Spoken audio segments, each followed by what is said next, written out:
Have you ever sat down with your child to practice sight words, only to have them guess, get frustrated, or maybe even say, I already know these when they don't?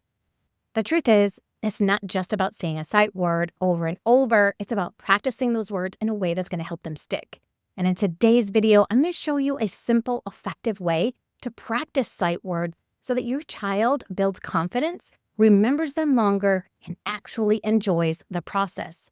Now, whether you're working with a beginning reader or a child who's struggling with sight words, you're going to walk away with practical ideas that you can start using today. So let's jump in.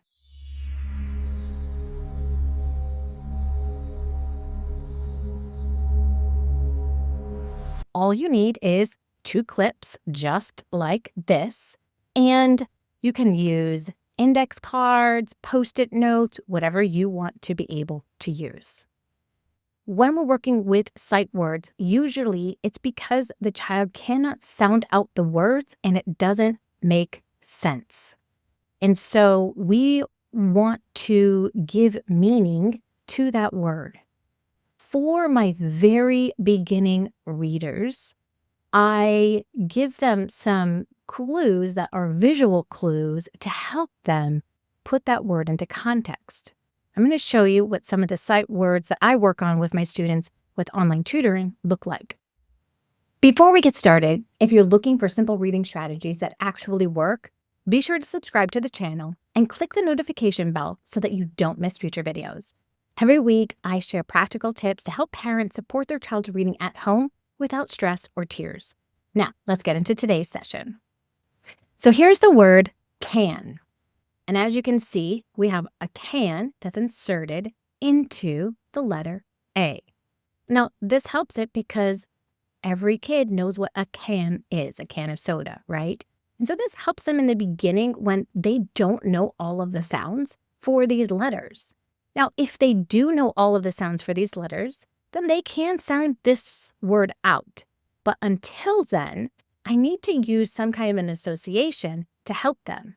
The next thing that I need to do is I need to orthographically map this. And I know that's a really big word to be able to use. It just means I need to pair each sound with a letter that it goes with.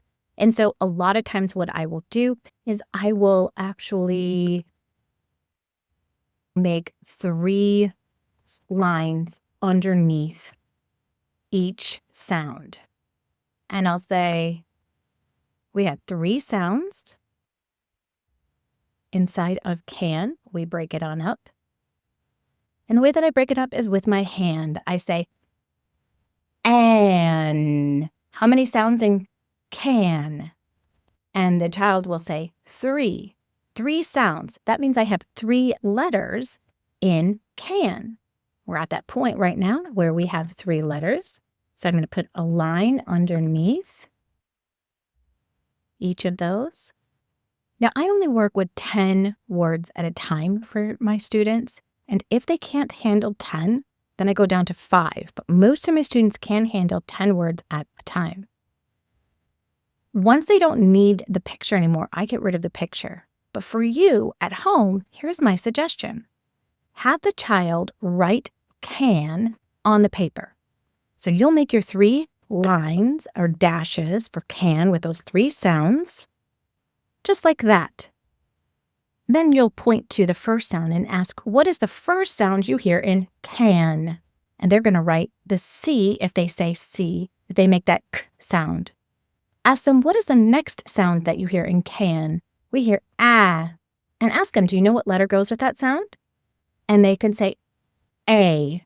So we would put the letter A here. And then the last one is N. And they would put the letter N. Now, this is a really easy one for them to be able to do this with. On the other side, you can have them draw a picture. And then this is going to go into your words that you're going to practice.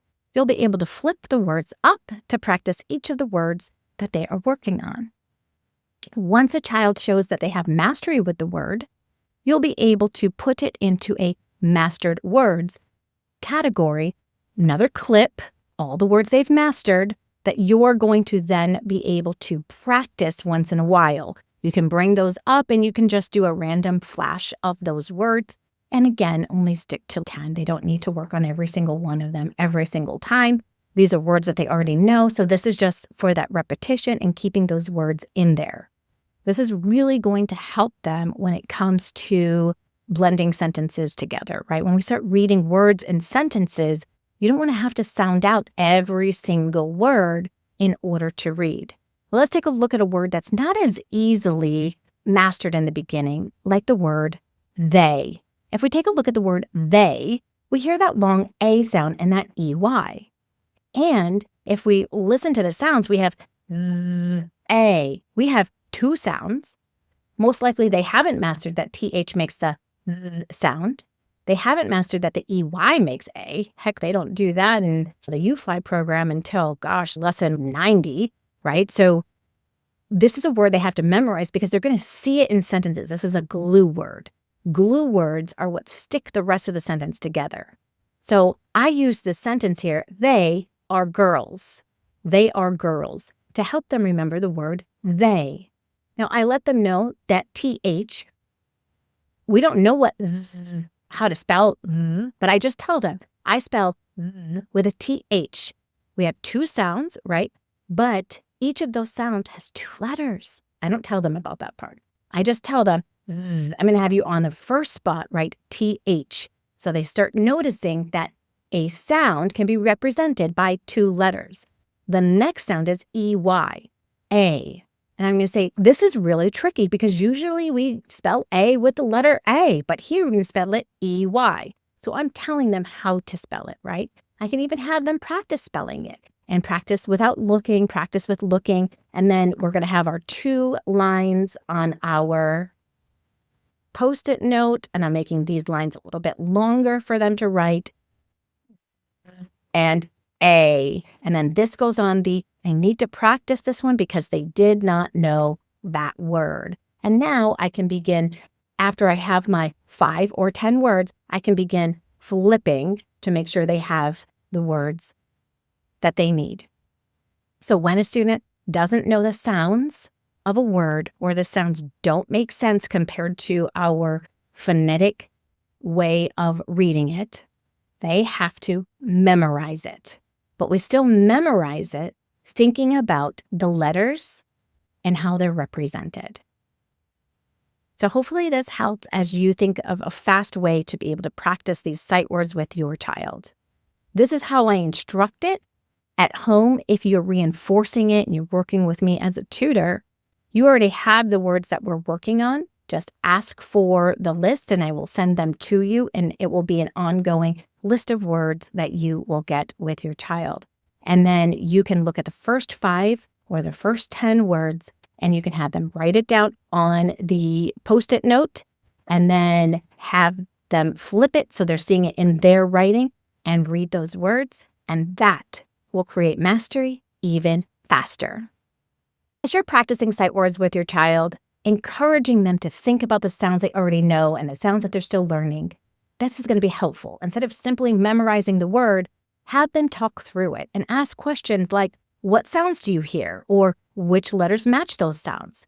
The more you involve your child in the learning process, having them think about the letters, identify the sounds they hear, and figure out how many letters are needed to spell the word, the stronger those connections are going to become.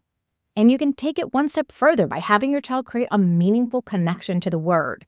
They might draw a picture on the back of the card that reminds them of the word, or if they're ready, write a sentence using it. The activity you choose should match your child's reading level, but the goal is always the same, helping them make the word meaningful instead of something to memorize. And remember, short, consistent practice sessions are much more effective than long, frustrating ones. Even just a few minutes each day can make a big difference over time.